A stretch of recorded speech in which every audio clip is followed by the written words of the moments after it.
حضرت جابر رضی اللہ تعالیٰ عنہ فرماتے ہیں کہ رسول کریم صلی اللہ علیہ وآلہ وسلم نے ارشاد فرمایا، اللہ اکبر۔ دیکھیے، کہیں کہا گیا کالا کالا نبی صلی اللہ علیہ وسلم، کہا گیا کالا کالا رسول اللہ صلی اللہ علیہ وسلم، کہیں کہا گیا کالا کالا ابو القاسم صلی اللہ علیہ وسلم۔ کیسے رنگ ہیں۔ حضرت عائشہ بھی روایت کرتی ہیں حضور کی حدیث، تو کبھی نہیں کہتی کہ کالا کالا زوجی، میرے شوہر نے کہا، وہ بھی کہتے ہیں کالا کالا رسول اللہ، میرے رسول نے کہا۔ حضرت عباس روایت کرتے ہیں تو کبھی نہیں کہتے کہ میرے بھتیجے نے کہا، وہ بھی کہتے ہیں کالا کالا رسول اللہ صلی اللہ علیہ وسلم۔ اللہ اکبر۔ حضرت علی روایت کرتے ہیں، حضرت علی حضور کے بھائی لگتے ہیں نا، تو کبھی نہیں کہتے کالا کالا اخی، میرے بھائی نے کہا، وہ بھی کہتے ہیں کالا کالا رسول اللہ صلی اللہ علیہ وسلم۔ اللہ اکبر۔ یار رسول کا رشتہ کتنا بڑا رشتہ ہے۔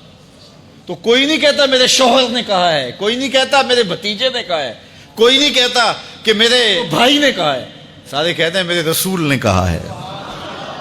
تو یار یہ کتنا بڑا رشتہ ہے، کتنا عظیم رشتہ ہے، تو اس رشتے کے ساتھ فخر ہوتا ہے، ناز ہوتا ہے۔ اللہ اکبر۔ تو یہ کیا کہتے ہیں؟ کالا ابو القاسم، اب یہ کہتے ہیں کالا کالا رسول اللہ صلی اللہ علیہ وسلم۔ رسول کریم صلی اللہ علیہ وسلم نے ارشاد فرمایا، اُرِدَتْ عَلَيَّ النَّارُ، میرے اوپر جہنم کو پیش کیا گیا، میں نے جہنم کا ملاحظہ کیا تو میں نے وہاں ایک عورت کو دیکھا، اس کی ایک بلی تھی، اس بلی کی وجہ سے اس کو میں نے عذاب میں مبتلا دیکھا۔ کیسے بلی کی وجہ سے اس کو عذاب دیا جا رہا تھا؟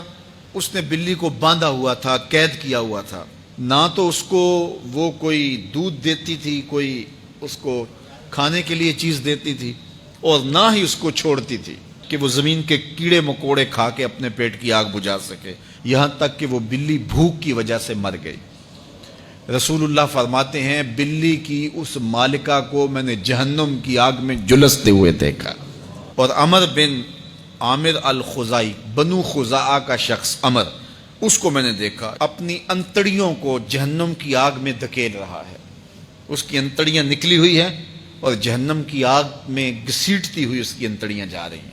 یہ پہلا شخص تھا جس نے سائبہ بنائے تھے، جانوروں کے کان چیر دیے اور بتوں کے نام پہ چھوڑ دیے، یعنی سب سے پہلے بت پرستی کا آغاز عرب میں کرنے والا بنو خزاعہ کا عمر بن عامر یہ تھا۔ تو اس کو میں نے حضور نے فرمایا دیکھا کہ یہ جہنم کی آگ میں جلس رہا ہے، چونکہ اب جتنے بھی لوگ بت پرستی کریں گے ان سب کا گناہ عمر بن عامر کے نامہ اعمال میں درج ہوگا، ان کو بھی گناہ ملے گا جو بت پرستی کرتے ہیں۔ اور چونکہ ایجاد اس نے کیے تھے، بت اس نے بنائے تھے، تراشے اس نے تھے، پھر اس کے بعد اس نے جانور بتوں کے نام پہ چھوڑے تھے، چڑھاوے چڑھانے کا انداز اختیار کیا تھا، لہٰذا اس کو جو ہے وہ گناہ پہنچتا رہے گا۔ تو کہا میں نے اس کو عذاب میں مبتلا دیکھا۔ تو اگر خیر کی بنیاد رکھو گے نیکیاں ملتی رہیں گی، کھاتے کبھی بھی کلوز نہیں ہوں گے، اور اگر برائی کی بنیاد رکھو گے قیامت تک اس برائی پر جو عمل کرتے رہیں گے اس کا گناہ بھی کھاتے میں پڑتا رہے گا۔ اللہ اکبر۔ تو ہمیں اچھائی کی طرح ڈالنی چاہیے، نیکی کی طرح ڈالنی چاہیے۔ آقا کریم علیہ الصلوۃ والسلام نے ایک موقع پر فنڈ مانگا تو ایک شخص نے اٹھ کر کے پیش کیا، تو جب اس نے پیش کیا تو اس کے دیکھا دیکھی دوسرے بھی کھڑے ہو گئے، دوسرے بھی پیش کرنے لگے۔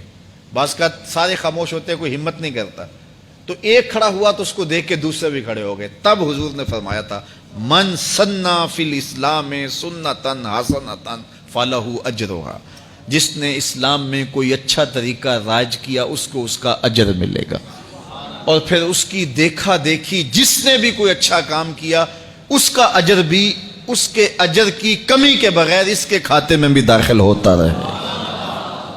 اس لیے نیک، اور میں کئی لوگوں کو جانتا ہوں کہ جو جمعۃ المبارک کے اجتماع میں، پیر کے اجتماع میں لوگوں کو لے کے آتے رہے، کسی وجہ سے وہ خود نہیں آتے لیکن جن کو لے کے آتے رہے وہ اب بھی آ رہے ہیں، تو وہ اگرچہ نہیں آ رہے اور کچھ فوت بھی ہو گئے ہیں، تو جو جن کو لے کر آئے ان کے کھاتے کا ثواب ان کے نامہ اعمال کے کھاتے میں بھی درج